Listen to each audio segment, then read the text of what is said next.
23절 11장 23절에 보면 믿음으로 모세가 났을 때에 했습니다. 정말 이 말씀대로 모세는 아름다운 아이로 태어났습니다. 그 모습을 성경에서는 이렇게 표현하고 있습니다. 출애굽기 2장 2절에 보면 그 여자가 잉태하여 아들을 낳아 그 준수함을 보고 그를 석 달 숨겼다 했고, 사도행전 7장 20절에도 그때 모세가 낳는데 하나님 보시기에 아름다운지라 그 부친의 집에서 석 달을 길렀다고 했습니다. 모세는 이렇게 탁월한 지혜와 아름다운 외관과 강력한 체격을 갖추며 아주 매력적인 사람이었습니다. 그러나 모세의 이런 아름다운 외적 모습보다 모세의 부모가 하나님의 종으로서의 모습을 미리 보았다고 해야 옳을 것입니다. 그것은 오늘 본문에도 보듯이 믿음으로 본 모세의 아름다움이 있기 때문인 것입니다. 모세의 탄생에 대한 유대인들의 전설이 있습니다. 그것은 전설은 어떤 것이냐면 모세의 아버지 아브라함은 바로가 두려워해서 자식을 낳지 않기 위해서 3개월 동안 아내와 동침을 하지 않았다고 합니다. 그러나 딸 밀리암이 하나님의 계시를 받아 아버지를 권함으로 아내와 동침하여 아들을 낳은 것이 바로 모세였던 것입니다. 그들은 심한 핍박에도 불구하고 이 아들이 바로 하나님께서 주신 아들임을 믿고 석 달을 숨겼습니다. 모세의 이런 탄생에 대한 전시를 우리가 전적으로 부인한다고 해도 그 부모가 석 달을 숨겨 모세를 길렀다는 사실은 믿음의 행위가 아닐 수 없다고 히브리 기자는 오늘 우리에게 말씀하고 있는 것입니다.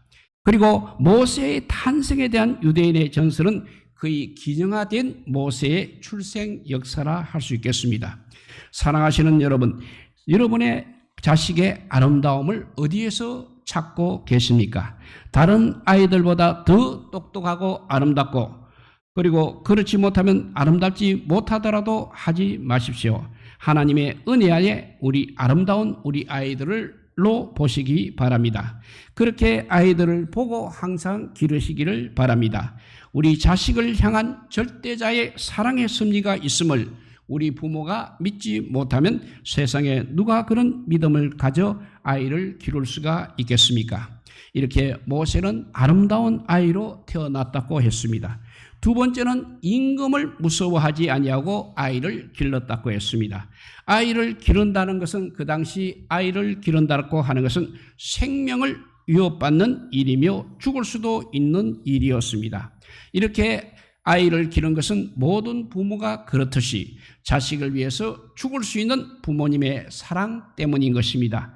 그러나 성경의 말씀은 그것만이 아닙니다. 출애굽기 1장 16절에 보면 가로되 너희는 히브리 여인을 위하여 조산할 때에 살펴서 남자여든 죽이고 여자여든 그는 살게 두라 했고, 출애굽기 1장 22절을 보면 그러므로 바로가 그 신민에게 명하여 가로되 남자가 나거든 너희는 그를 하수에 던지고 여자여든 살리라고 했습니다.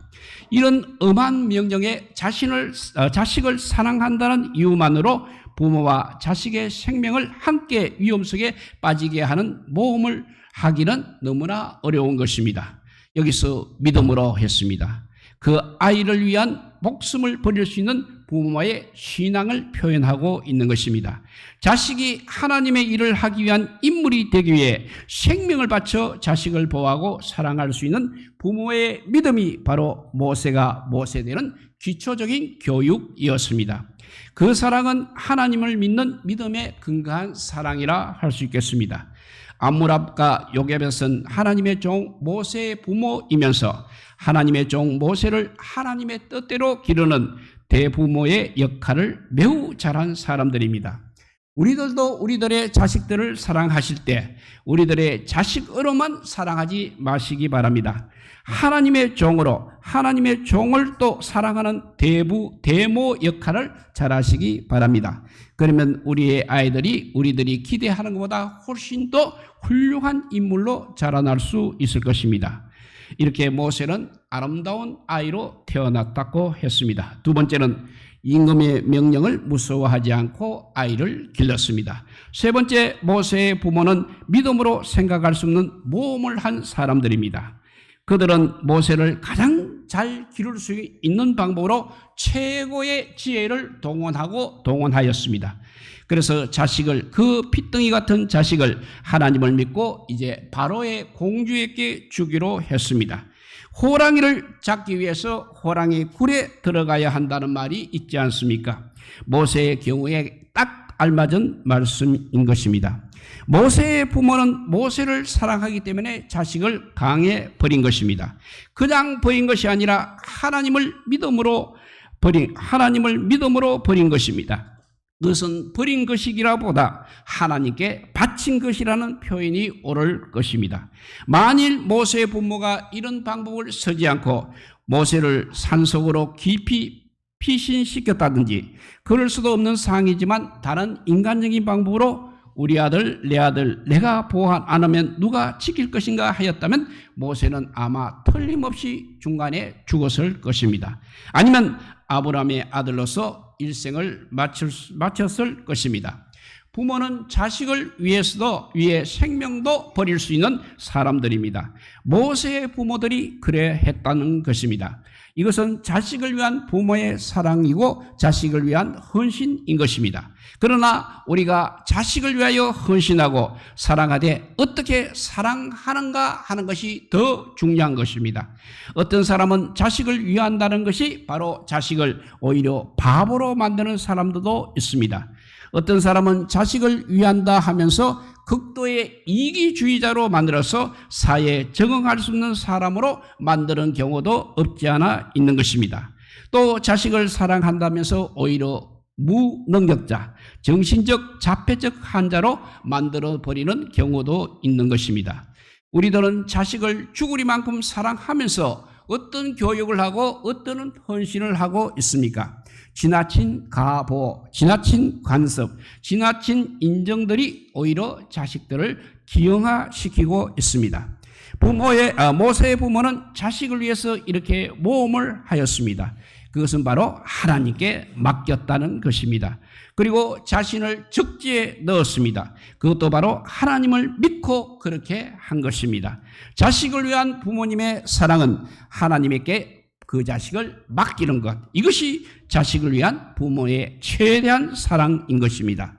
사무엘의 어머니 한나도 사무엘을 엘리 제사장 댁에 맡기게 됩니다. 그 당시 하나님을 믿고 분위기가 안 좋아도 자식을 그렇게 하나님께 맡겼다는 것입니다. 사랑한다고 자기가 아이를 끼고 있어야 잘 되는 것은 아닌 것입니다. 하나님께 맡기는 아이, 하나님의 책임을 지시고 잘 길러 주실 것입니다. 그런데 지금까지 극소수를 경우를 제외하고는 아이들을 교회에 데려와서 하나님의 말씀을 듣게 하고 기도를 받게 하는 부모가 요즘은 그렇게 흔한 것이 아니라 유감스럽습니다. 이런 사소한 일은 항상 모험이 필요 없는 것입니다. 여기서 중요한 것은 아이들을 하나님께 맡기는 일을 하라는 것입니다. 여기서 중요한 것은 아이들을 하나님께 맡기라는 것입니다. 네 번째, 모세의 부모는 하나님의 말씀으로 아이를 양육하였습니다. 하나님께서는 그들이 나일강에 버린 그 모세를 다시 어머니의 품으로 돌려보내 주셨습니다. 자기들이 기르는 것보다 100배 안전하고 잘 먹고 잘 입고 좋은 교육을 받을 수도 있도록 해주신 것입니다. 모세의 어머니가 이제 유모가 아닌 유모가 되어서 모세를 기르게 되었습니다. 우리는 모세의 어머니가 모세의 유모가 되었을 때 모세가 젖을 뗄 때까지만 유모였다고 생각해서는 안 되는 것입니다. 유모는 그 당시 유모라는 것은 그 아이가 다 자라서 어른이 되어도 유모로 그 아이의 후견인이 되는 것을 보게 됩니다. 모세가 자기 민족을 사랑하고 그나마 하나님을 알 수 있었던 것은 그 유모, 숨겨진 어머니의 힘이 크고 감히 왕자에게 히브리인의 정신을 심어준 요게벳의 사랑인 것입니다.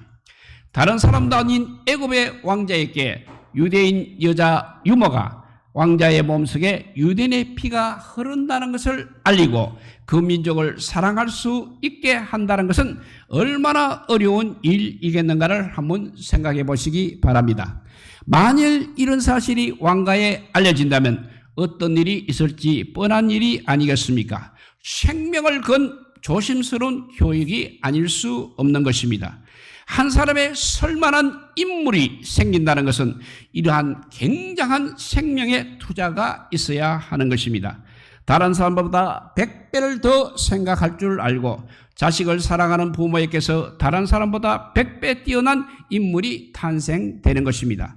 되는 대로 밥이나 먹이는 것이 부모 노릇을 잘하는 것이 아니라는 것입니다. 또 아이를 무조건 나무란다고 해서 아이가 곧게 자라는 것도 아니라는 것입니다. 아이를 무조건 칭찬한다고 해서 똑똑한 아이가 되는 것도 아닐 것입니다. 아이를 위하여 확실하고 분명한 교육 지침이 있어야 하는 것입니다. 자주 바뀌는 지침이 아니라 평생에 따라갈 지침이 있어야 하는 것입니다.